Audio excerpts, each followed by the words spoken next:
Ser podcast.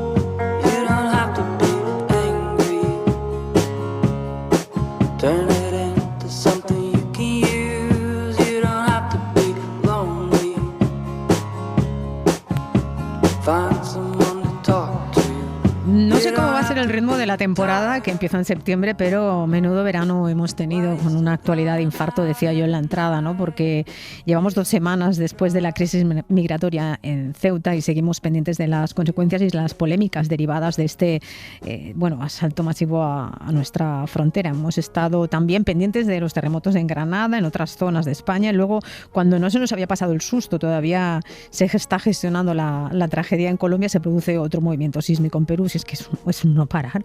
Ahora llegan las tormentas en toda la franja mediterránea. En fin, que todo esto da como una especie de panorama apocalíptico, la verdad. Pero bueno, me agarro a 3 noticias buenas. La de esa vacuna, ¿no?, que han anunciado las farmacéuticas Moderna y Merck contra el melanoma, que bueno, en fin, ha sido un éxito el de la investigación y también en la bolsa, porque han pegado un subidón las empresas. Luego, pues no sé, noticias como que 159 niños han llegado a Castilla y León con el programa Vacaciones en Paz, que el Banco de Alimentos de Vizcaya ha batido un récord de solidaridad. Llámenme ingenua, pero necesitaba como 3 cosas buenas a las que agarrarme para empezar este sábado, 22 de agosto, y saludar a nuestros contertulios de hoy desde Oviedo. Ya llevas un tiempecito afincado ahí en el norte, no sé si como refugio climático. Sergio Fanjul, buenos días. Hola, buenos días. Sí, sigo en Oviedo, en mi ciudad natal. Esto de refugio climático, bueno, se dice mucho, pero yo creo que no, que si las cosas siguen así no va a haber refugios posibles, aunque esté fresquito aquí.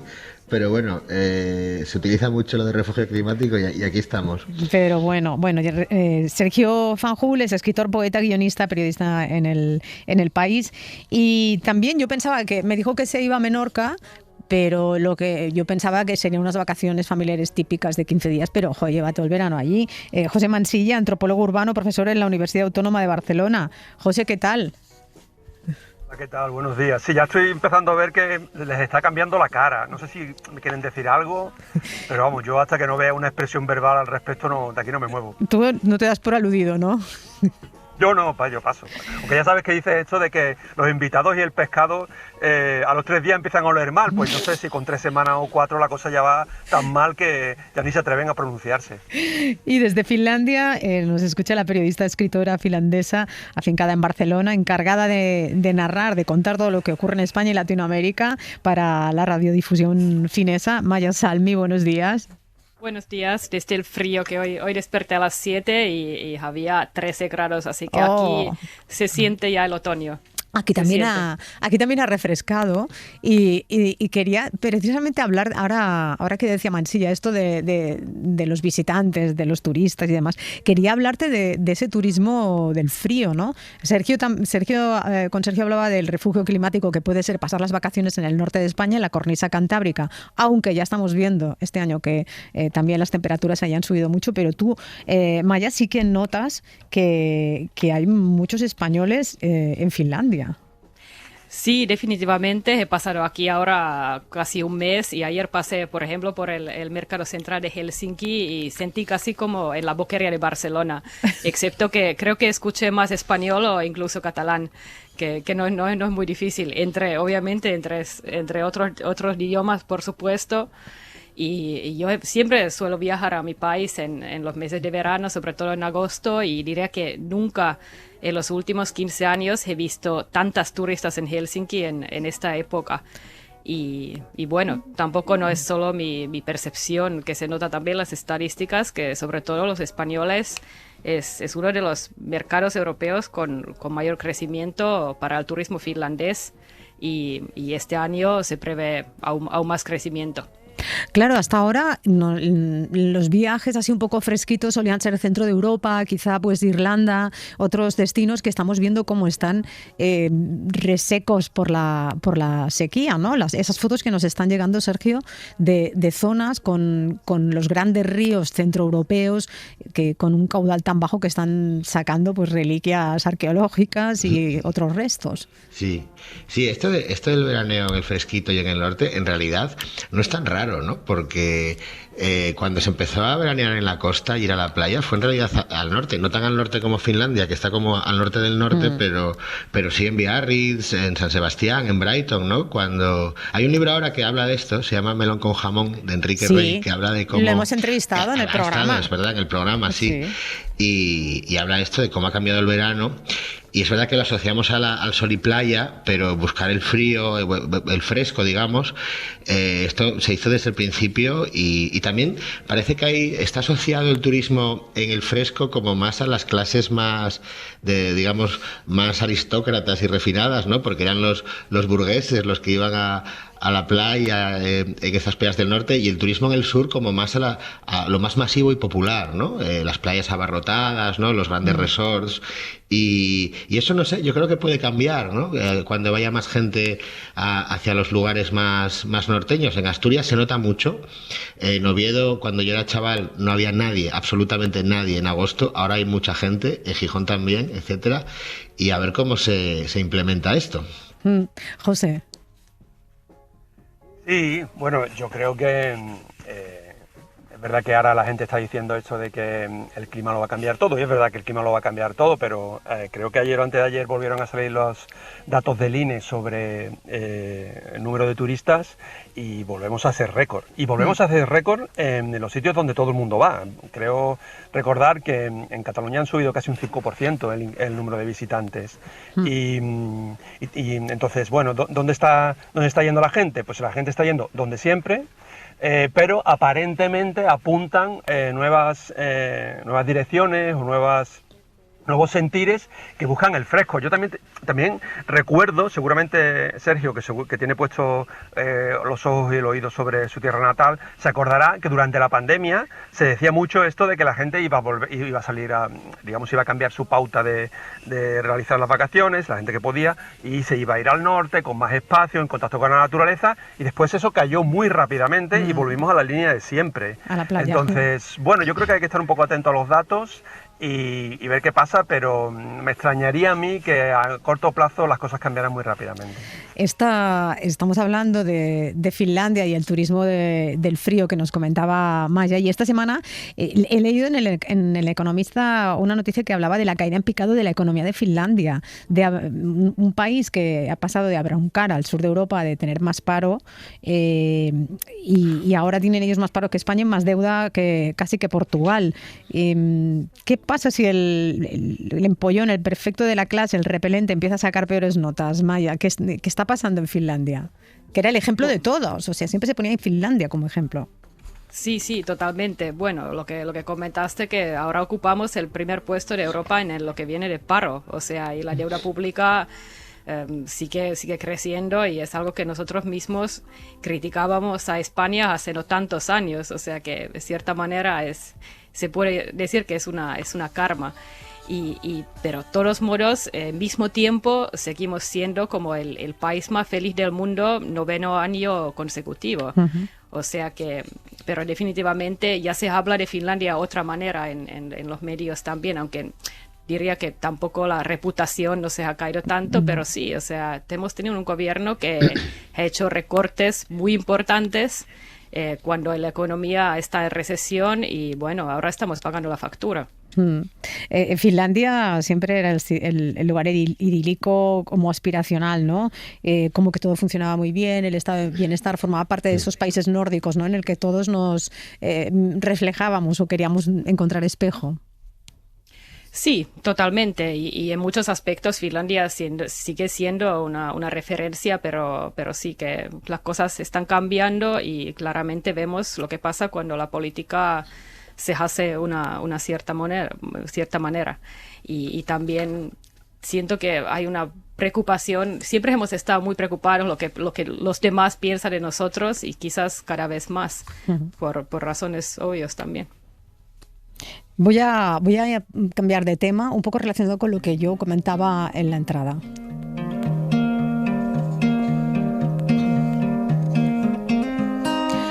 Es que estaba pensando que todo el panorama es desolador, no tan solo por las perspectivas que tenemos por delante del tema del cambio climático. Ahora estábamos hablando cómo nos va expulsando cada vez de más lugares, cómo cada vez hay más refugiados climáticos, que podemos ser nosotros uno de esos refugiados en menos tiempo de lo que nos imaginamos, ¿no?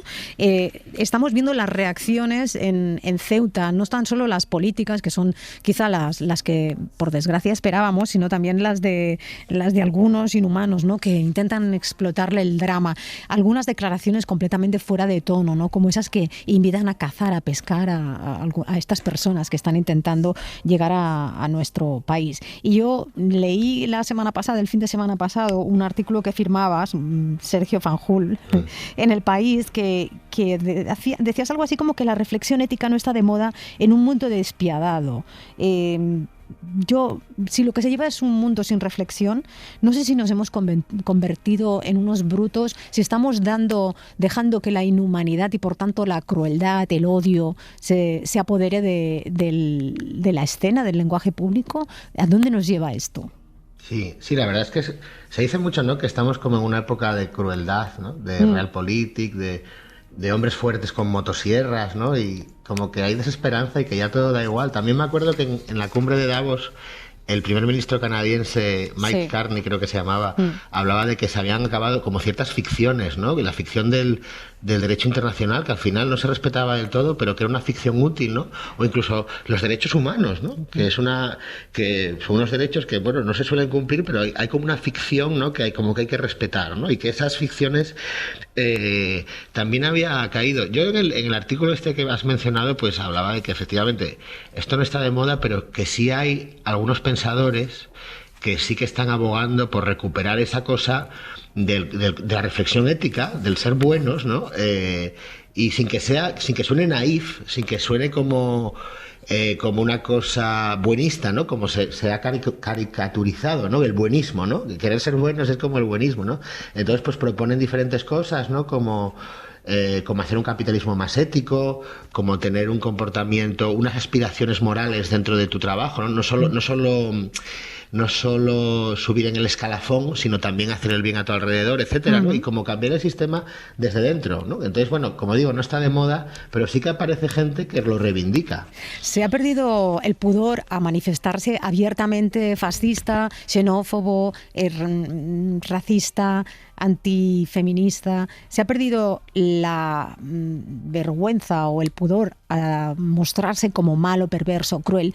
En cambio, todavía tenemos un poco un velo de vergüenza de apostar por ser bueno, ¿no? De tan bueno que es tonto, hay esa expresión, ese refrán. Pero creo que deberíamos rescatar un poco esto y contraponer a estos discursos tan crueles que nos llevan a la catástrofe, cambiar y reivindicar la bondad. No sé cómo lo veis, José. Yo estoy un poco contigo, tal y como empezabas el programa, con el tema de que hay que dar noticias buenas, ¿no? Y que eso, de hecho, en cierta medida nos afecta a muchos niveles, ¿no? Y siempre señalo que a mí me parece que ser pesimista, de hecho, no lleva a otro sitio que a la reacción, porque claro, si nada es posible, si no se puede arreglar nada, pues entonces apaga y vámonos, ¿no? De todas maneras, me sale el pequeño marxista que llevo dentro. Esto de intentar cambiar el sistema a base de discursos o de recursos morales y de apelar a la bondad o a la ética del capitalismo, a mí me cuesta. Yo creo que son más bien las transformaciones a nivel material, ¿no?, las relaciones sociales, las que acaban por determinar los discursos. Yo pongo un ejemplo. Estas narrativas o estas ficciones del malismo y el nuevo punk, que es precisamente de todo lo que hemos comentado hasta ahora, está muy relacionado con una cuestión evidentemente monetaria, que son básicamente las redes sociales y los algoritmos. Es decir, el ser bueno no se impone porque no es rentable. económicamente. Entonces, Claro. yo creo que en cierta medida, evidentemente todos tenemos que poner algo, ¿no?, desde nuestras trincheras, evidentemente, como digo, ser pesimistas y reaccionarios, pero tampoco dejémoslos todos a una serie de libros o yo qué sé, o propuestas de intelectuales o gente que dice, no chicos, no hay que tirar la toalla, es cambiar, todo es posible si lo cambiamos. Porque yo creo que la cosa no va por ahí, va más de acción política, va más de organización y articulación social, va más de cambiar el modelo productivo en general que de cambiarlo todo a partir de, pues eso, de relatos. Uno de estos autores, Marcus Gabriel, has dicho que hacer el mal es rentable. Pues una cosa que propone es esto del capitalismo ético, que hay mucha gente que piensa que es oxímoron, ¿no? Y puede parecerlo, pero dice precisamente que hay que hacer un capitalismo donde el bien sea rentable, ¿no? Lo contrario de lo que, o sea, un poco por donde ibas, ¿no? No sé muy bien cómo se hace. A mí me recuerda, por ejemplo, otra propuesta que hubo hace unos años, el Green New Deal, ¿no? El New Deal verde, que proponía que luchar contra el cambio climático fuera motor de crecimiento económico, ¿no? De empleo, de inversión, ¿no? Y creo que van por ahí los tiros, ¿no? Estas medidas que no son revolucionarias, bueno, como señala Mansillas, sino pues como reformistas, pero que tratan de hacerlo desde ahí. Maya. Bueno, yo siento que lo que ya comentaron los de anteriores, que estamos viviendo una época súper individualista, individualismo que se puede decir que es lo mismo que el capitalismo, es el hijo del capitalismo. Y también lo que siempre estoy observando, que también vivimos en la época de que se puede decir época de self-care, es decir, que cuidamos mucho de nuestro propio bienestar y nuestro tiempo y nuestras necesidades, una manera individualista, o sea que no siempre vemos que hacer algo juntos o trabajar por el beneficio de los demás beneficiará también a nosotros mismos. Siento que es algo que ha cambiado, que antes era más normal pensar que podemos hacer juntos y ahora pensamos más fácilmente que quiero yo y qué beneficio obtengo yo de esto. Y claro, creo que tiene mucho que ver con el modelo económico que estamos viviendo. Me viene muy bien vuestras intervenciones, porque siguiendo con esa línea del capitalismo ético que mencionaba Sergio, o por lo menos con la voluntad de hacer que el sistema funcione y nos haga mejores, vamos a hablar con nuestro próximo invitado. Nos hacemos la pregunta de, ¿y si viviéramos en un sistema que promueve ser bueno? ¿Y si la cohesión social y echar una mano a los servicios públicos fuera algo obligatorio, algo que beneficiase a quien lo practica y a quien lo recibe? Y de paso, además, dar respuesta a los grandes retos que plantea nuestro futuro ya inmediato. Es una idea similar o que se acerca, ahora nos corregirá o nos la explicará más, la que propone Jorge Tamames en su ensayo Algo que hicimos juntos, que fue ganador del premio Utopías que caben en el BOE. Tamames es investigador del Real Instituto Elcano, es profesor de la Universidad Pontificia Comillas, la Universidad Carlos III de Madrid y la New York University. Entre sus temas de análisis está la desigualdad, la economía política europea o el auge de los partidos antisistemas. O sea que ya veis, digo todo esto porque lo que va a proponer es algo que en principio cuando nos lo cuente va a extrañar, pero todo está perfectamente hilado y fundamentado. Buenos días, Jorge. Hola, buenos días desde el Pirineo Aragonés, donde yo también intento escapar como puedo del calor. Joder, la única pringada soy yo, que estoy en Madrid. Oye, Jorge, decía que enseguida nos vas a explicar todo esto que yo apuntaba, porque cuando yo empecé a leer el libro, al principio digo, pero ¿y este hombre qué está proponiendo? Es un ensayo, repito, se titula Algo que hicimos juntos, y propones algo que enseguida yo pensé que los fachas dirían, este propone una Millie Walker. Cuéntanos de qué estamos hablando con ese servicio civil obligatorio que tú propones en tu libro. Pues sí, bueno, el libro es parte de esta colección del Círculo de Bellas Artes, que hacen un concurso cada año donde te plantean como una idea utópica, pero que se puede hacer en la práctica, ¿no? Uh-huh. Y la que propongo yo es precisamente un servicio civil obligatorio, pero no militar, para cuestiones como, por ejemplo, prevención de incendios, como los que están asolando el país este verano, tareas adyacentes al estado del bienestar en sectores como la salud comunitaria o todo lo que es la economía de los cuidados, regeneración natural, etcétera, ¿no? Y bueno, el planteamiento no es exactamente de partida como, no diría que es buenista o no intenta como apelar a través de los buenos sentimientos, pero sí que se basa en una idea de bueno, pues construir solidaridad o fraternidad mediante, bueno, pues estos programas que junten a gente muy diferente y la obliguen a hacer cosas juntas, ¿no? Que, como decía Maya antes, es lo que ya no sucede en nuestras sociedades, que cada vez están más atomizadas, más polarizadas. Tú hablas mucho de fraternidad en el libro y cómo favorecerían las guardias, porque tú así lo llamas, las guardias, y te pido que nos cuentes así brevemente en qué consisten esas guardias y cómo favorecerían a la cohesión social. Sí, es un juego de palabras porque lo llamo guardias no como en el sentido de la Guardia Civil o como un sistema militar, sino como el concepto de estar en guardia cuando tú haces guardias médicas o demás. Y funcionaría un poco como la mili en Suiza, que tú tienes un primer periodo de formación y luego periodos recurrentes en los que vuelves a ejercer esas tareas, ¿no? Entonces a ti te asignan un programa, al principio es de manera aleatoria, y un lugar al que vas a intervenir, te dan una formación y te mandan unos 4 meses de misión, y luego durante los siguientes años el sistema funciona como un permiso. Entonces tú te tomas un permiso de 1 semana al año para ir a hacer pues hay intervenciones en diferentes lugares, pues esto, que sean útiles y valiosas para el conjunto de la sociedad. Y en ese proceso, digamos que sin tener el componente militar y tan jerárquico de la mili, que yo creo que además en un país como España pues es un debate que está un poco superado, sí que tendría los aspectos más positivos de reunir a gente muy diferente, pues de clases sociales diferentes, de regiones diferentes, de ocupaciones distintas, y juntarlas para como juntas hacer, bueno, pues tareas en común en las que todos nos podamos sentir útiles o que estamos contribuyendo al bien común. Tú en el libro, en este ensayo, tú mismo te haces las réplicas que seguramente surgirían si esto se propusiese políticamente en serio, como una creación de un ministerio que lo llevase y una serie de estructura coordinada con diferentes administraciones. Tú mismo ya vas haciendo, desgranando lo que te irían diciendo, ¿no? Lo que yo decía de la miliwoke, son trabajos forzados, los esclavos de la Agenda 2030... Sí, bueno, es que como pues esto es un concurso de ideas utópicas, pero que se puedan realizar, y yo, en la medida en que he trabajado en campos relacionados con la política, he sido como un asesor en cuestiones de discurso, y esto es lo que se llama un argumentario, ¿no?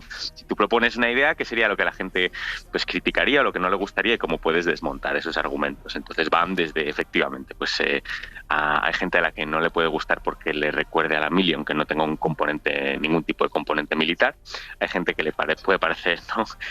Woke por el contenido de los propios programas. Hay gente que podría ver en estos programas una amenaza o un intento de socavar derechos laborales o debilitar el estado del bienestar usando voluntarios. También aclaro que en absoluto se trata de ir por ahí, ¿no? De hecho, estos programas, mi esperanza es que servirían también para concienciar a una parte de la población mucho mayor de las carencias que tienen muchos profesionales del sector de la dependencia, de los peones forestales, por ejemplo, como comprobamos cada verano, etcétera. Entonces, hago efectivamente un capítulo en el que lista de posibles objeciones. Ponnos un ejemplo práctico de cómo funcionaría.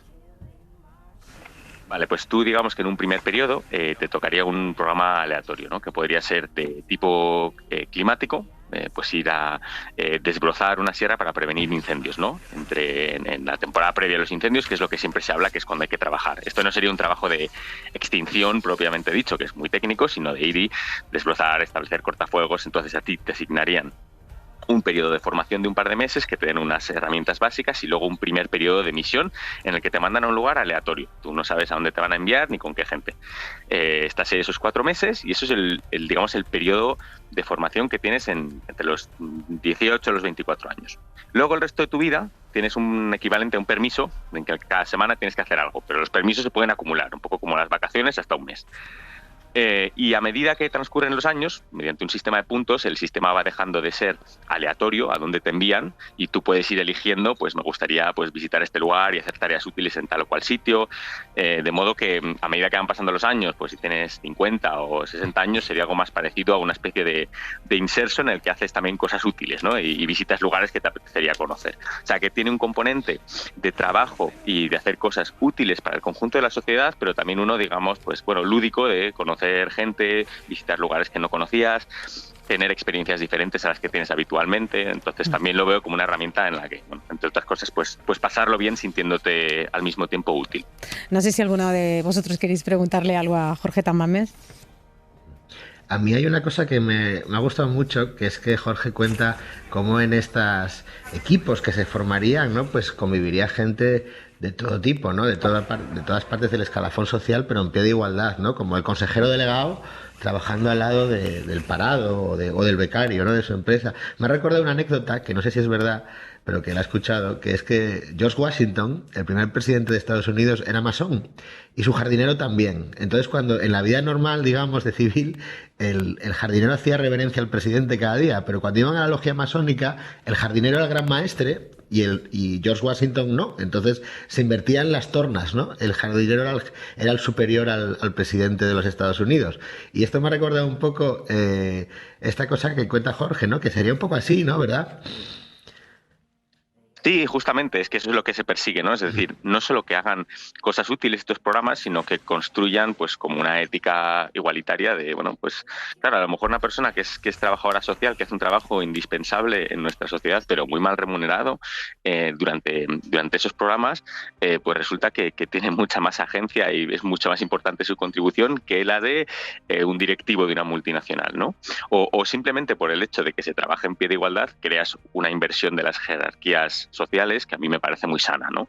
Porque como comentabais antes, pues vivimos en sociedades donde la desigualdad genera atomización, genera desconfianza, genera ver en los demás a un montón de extraños y digamos que los mecanismos que hay que usar para romper esas dinámicas pues son bastante ambiciosos. Yo por eso este es uno de los objetivos claros de este programa que propongo.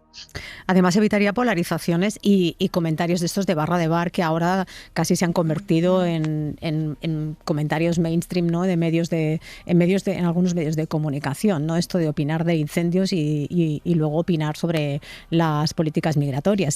Si las personas vamos metiéndonos en los problemas, no dejando que nos los solucionen desde fuera, también cambiaría esta visión, ¿no, José?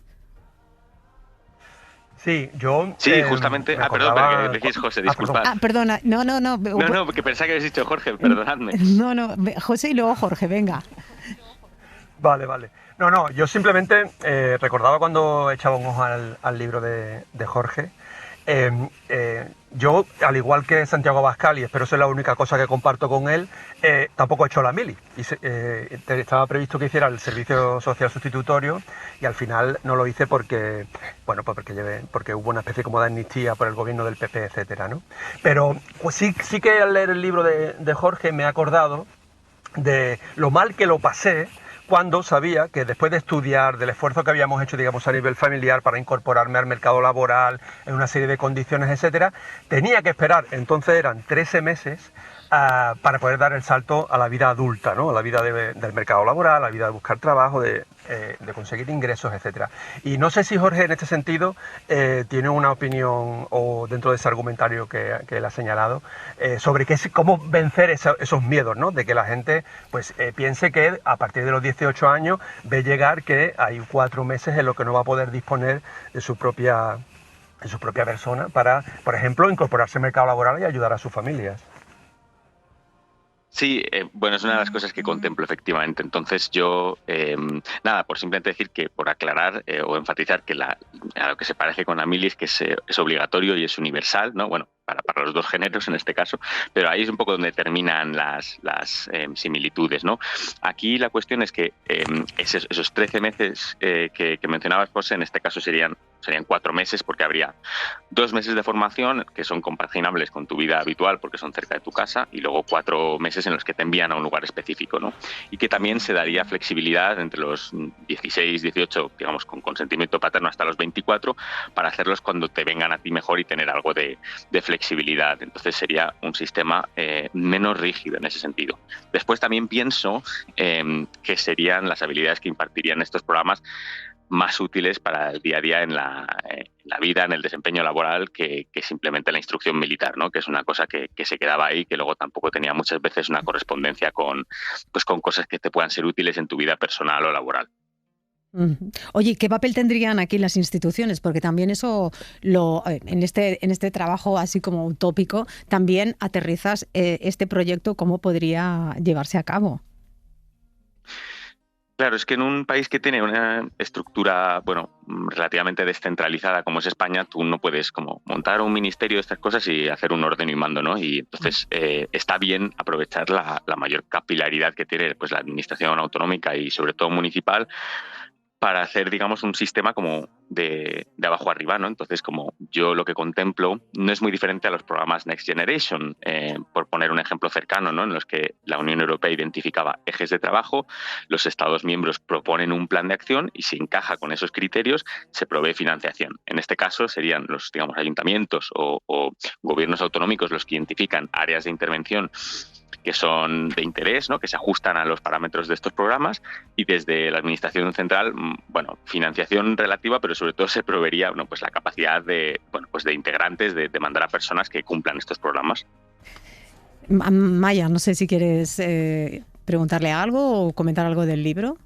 Bueno, yo lo que estoy escuchando con mucha atención porque, bueno, en Finlandia tenemos el servicio militar obligatorio para todos los hombres, pero claro, también existe esa posibilidad que ya comentó José, que deja hacer servicio civil, o sea, ese servicio woke, se puede decir, y a pesar que aquí se aprecia en muchos sectores más el servicio militar, tenemos, justo estaba viendo muchos estudios, bueno, no hay muchos estudios, pero algunos que los beneficios de servicio civil para toda la sociedad pueden ser incluso más importantes, o sea, que me parece interesante que sobre todo se ha señalado precisamente que sus beneficios sociales son obviamente son diferentes que los de servicio militar, pero que eso se puede contribuir como se dice, una concepción más amplia de la seguridad y sobre todo de la participación de ciudadanía. O sea que hay gente que se elige en servicio civil y trabajan con los mayores, trabajan en los colegios, bibliotecas, teatros o otras organizaciones que realizan actividades de interés común, más bien que servicio militar en algún aspecto. Yo lo que pienso es que no sé si os acordáis de cuando se intentó, bueno, se creó la asignatura de... ¿Cómo se ahí se me ha ido de la sí, educación para la ciudadanía y cómo el acoso que hubo por parte de la derecha de este país hasta cargársela. Jorge. Sí, bueno, esto en realidad más que, o sea, yo tenía un punto de partida que es que me parece, y lo mencionabais antes, ¿no? Que es muy útil, más allá de como los valores educativos que tú puedas transmitir, que obviamente son importantes, como hacer cosas prácticas es muy útil. Entre otras cosas, tú mencionabas antes, pues estas teorías de la conspiración que tienen que ver muchas veces con que todos somos expertos opinólogos de las cosas que no conocemos, ¿no? Y nada como ponerte a hacer algo práctico para bueno, pues conocer las cosas algo mejor. Y respecto al caso finlandés, claro, yo este libro también lo he escrito para salir al paso de este debate creciente en Europa sobre el retorno del servicio militar. Yo entiendo que en sociedades o en países como Finlandia, que comparten una frontera con Rusia, esto es una necesidad importante. Creo que España, aunque tiene que... Yo es que en mi día a día trabajo como analista internacional, entonces estoy al corriente de que España, bueno, pues tiene un compromiso de seguridad con el resto de la Unión Europea, del que tiene que cumplir, pero no pienso que el retorno del servicio militar obligatorio sea una avenida especialmente interesante para un país como el nuestro. Y lo que pasa es que muchos países que tienen, pues esto, una prestación alternativa, ¿no? Como una especie de mili social, si no quieres hacer el servicio militar obligatorio, se entiende como, bueno, lo que haces si no haces la cuestión principal, ¿no? Que es comprometerte con la defensa de tu país. Y yo lo que hago es como darle la vuelta a ese planteamiento, ¿no? Es como, no, pongamos enfrente los retos sociales que tenemos por delante, porque son inmensos. Las cuestiones que abordaría un servicio militar obligatorio creo que se pueden, en España, abordar con otras herramientas, no el retorno de la mili, y pongamos en el centro precisamente las cuestiones sociales, ¿no? No lo convertamos como, bueno, en lo que haces si no quieres hacer la mili, ¿no? Y como un programa secundario al que se le presta menos atención, sino que pongamos el énfasis en esto.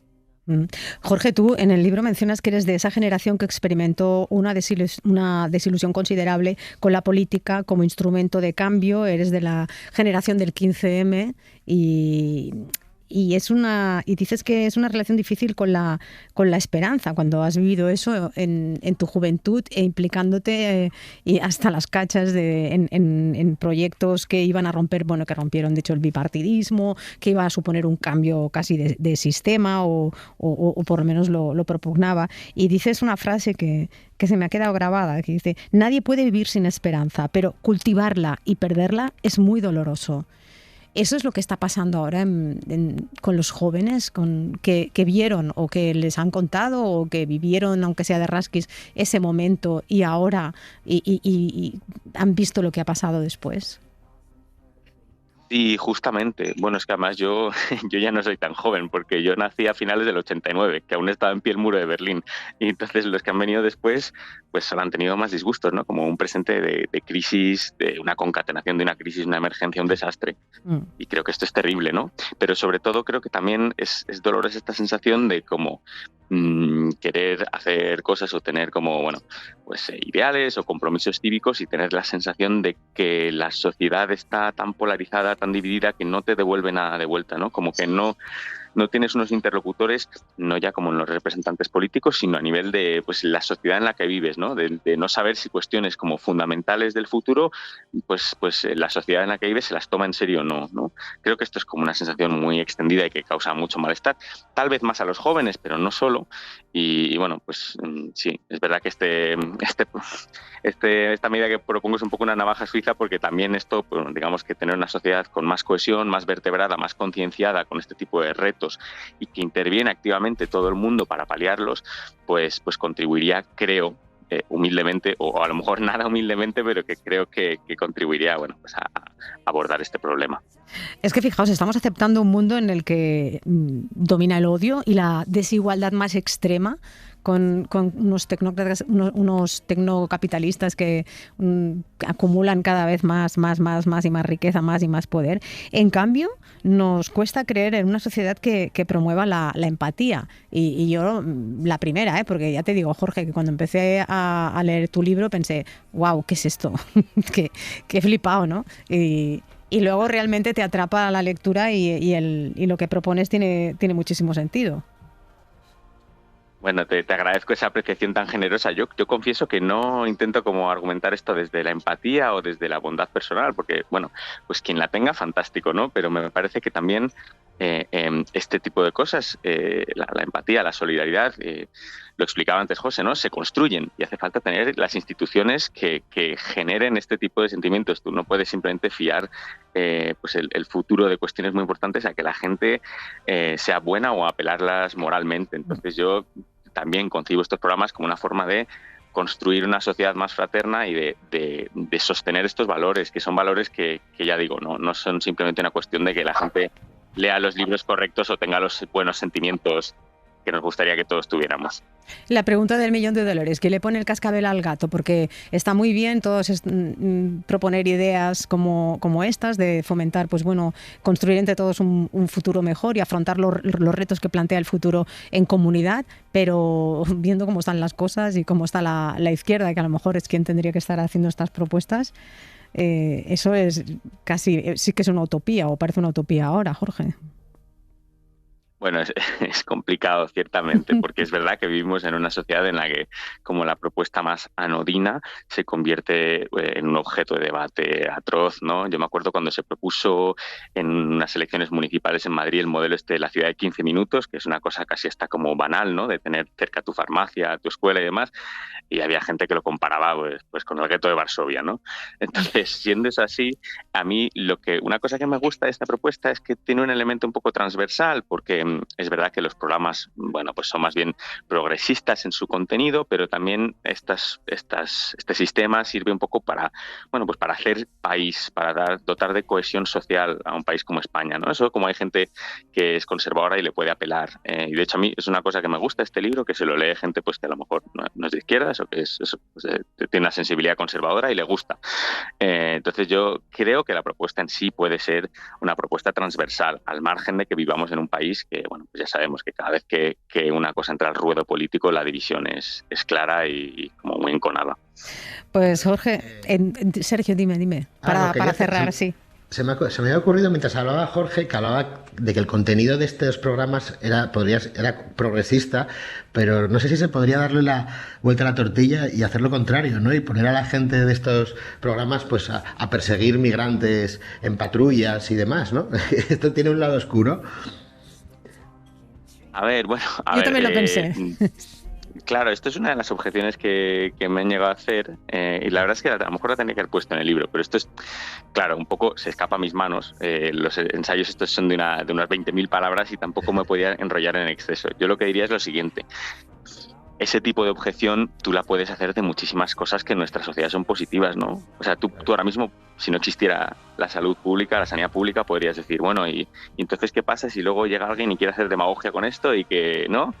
Que hay una prioridad nacional, digamos, y que los inmigrantes no puedan acceder a... Bueno, pues es que eso ya está pasando, pero tú no dirías por eso que la sanidad pública es una mala idea, ¿no? El hecho de que estos programas luego alguien les pueda querer dar otro giro...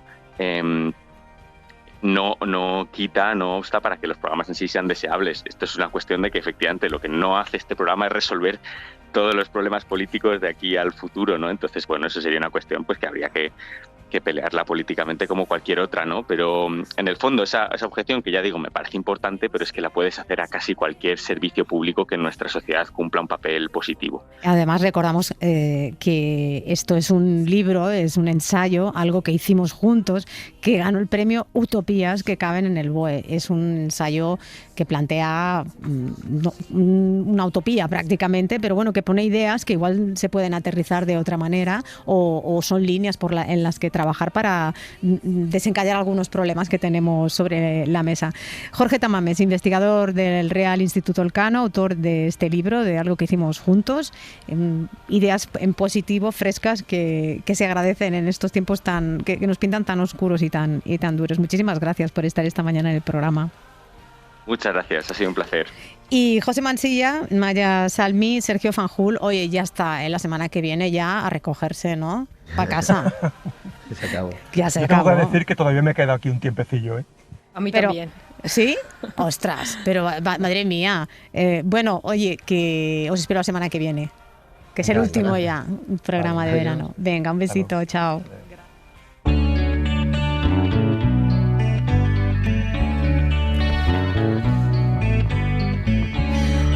Os despido porque quiero revisitar alguna de las, como venimos haciendo todo el verano, alguna de esas informaciones, de esas noticias que ha ocupado titulares que hemos estado comentando y que ha pasado el tiempo y queremos saber en qué estado está. Hace casi 2 años ocurría algo que parece imposible. Nuestros políticos se ponían de acuerdo en una cosa. Votos emitidos 344, votos a favor 344, ninguno en contra, ninguna abstención. Queda aprobado el dictamen. Bueno, el 31 de octubre de 2024 se aprobó la que se conoce como Ley ELA, la Ley 3/2024, que llevábamos reclamando desde hacía muchos años. Por desgracia, muchas personas de las que empezaron en esta lucha, pues en estos momentos, en ese momento, pues ya no estaban y no pudieron ver reflejado todo su esfuerzo en esos derechos. Cuando se aprobó la Ley ELA en octubre de 2024, no me lo creía, ya que durante muchos años los responsables políticos nos dieron muchas falsas esperanzas, pero cuando realmente mi mente vio que era una realidad, fue el día más feliz de mi vida, aunque también me dio mucha rabia por mis compañeros muertos, por no haber tenido las ayudas de la Ley ELA. Como he dicho, la ley se aprobó en el 31 de octubre de 2024, pero hasta finales de 2025 no se implementó por parte del gobierno a nivel económico y a nivel logístico. Hemos escuchado a José Jiménez, presidente de la Confederación Nacional de Entidades de ELA, con ELA, y afectado por esta enfermedad, y a Jordi Sabaté, activista y también enfermo de esclerosis lateral amiotrófica, con el habla afectada. Nuestra compañera Maya Sanz está aquí para contarnos que ha hablado con ellos, para saber en qué punto se encuentra la situación 2 años más tarde. Hola Lourdes, pues sí, he hablado con ellos y también con Eva Jiménez, que es una mujer que ha dedicado su vida a cuidar de su marido Pepe desde que que fue diagnosticado hace 11 años. Y los tres nos han contado lo que ha supuesto para ellos esta ley que, pese a ser aprobada en octubre de 2024, no ha sido efectiva para los pacientes hasta hace unos pocos meses. La ley, principalmente lo que reclamábamos, el punto número uno, el punto principal, el punto para nosotros primordial y vital, es los cuidados 24 horas. Esta es una enfermedad que nos va incapacitando progresivamente, nos va impidiendo mover nuestras extremidades, nos impide poder hablar, poder tragar y, en último término, poder respirar. Y ese deterioro progresivo pues conlleva unos niveles de dependencia de 24 horas los 7 días de la semana. Desde que con las ayudas de la ley ELA, 5 familiares míos no tienen que pagar entre todos cada mes entre 12 y 18.000 euros, solo y exclusivamente para pagar nóminas, para pagar al personal que me mantiene con vida. Yo es que también estaba ya en un punto que si no llega a venir grado 3 Plus, yo ya no podía más. Por ejemplo, a Pepe le dieron el grado 3 Plus en marzo. Y nada, pues consiste en que te pagan los cuidados. Bueno, primero te dan una cantidad. Luego de ahí te restan lo que es la ayuda a la tercera persona, que es un complemento que lleva la gran invalidez. Y lo que daban de la dependencia, eso tampoco se da. Entonces, bueno, pues se nos quedaron 8.250. Claro que es que tú llegas a un punto que ya no puedes más. Porque la noche que no duermes, ¿qué haces por el día? Tienes que continuar. No puedes meterte en la cama y voy a dormir unas horitas más. Y ahora, pues teniendo esa ayuda, es diferente. Porque yo, pues sí, hay veces que paso malas noches. Pero bueno, por ejemplo, al mediodía yo me siento y estamos ahí y como a las 3:30 ya viene la cuidadora, yo he habido veces que sin darme cuenta me he dormido. Yo antes eso no lo podía hacer.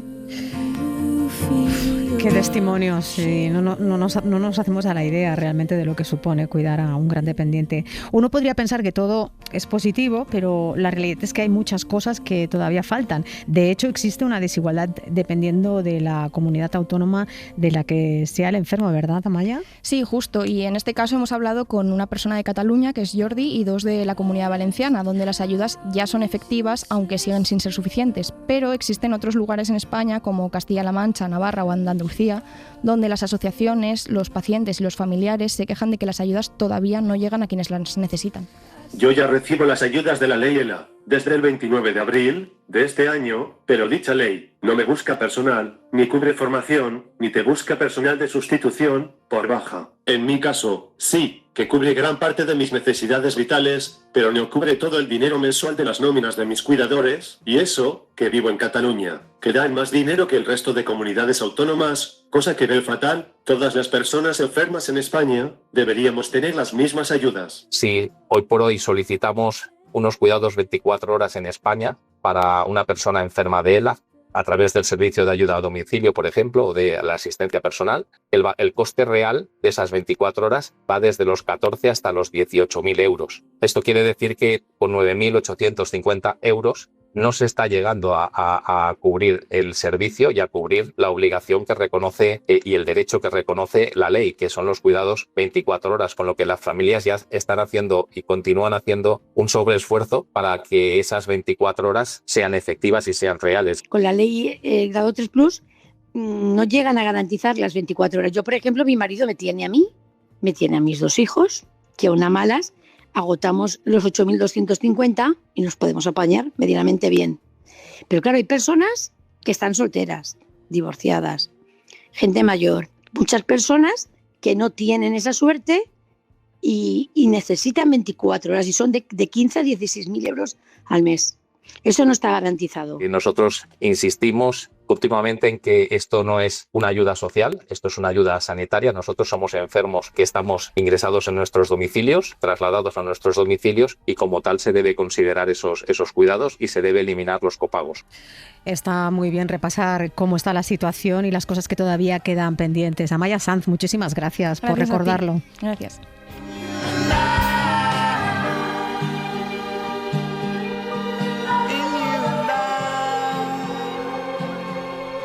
Para no perderte ningún episodio, síguenos en la aplicación o la web de la SER, Podium Podcast o tu plataforma de audio favorita.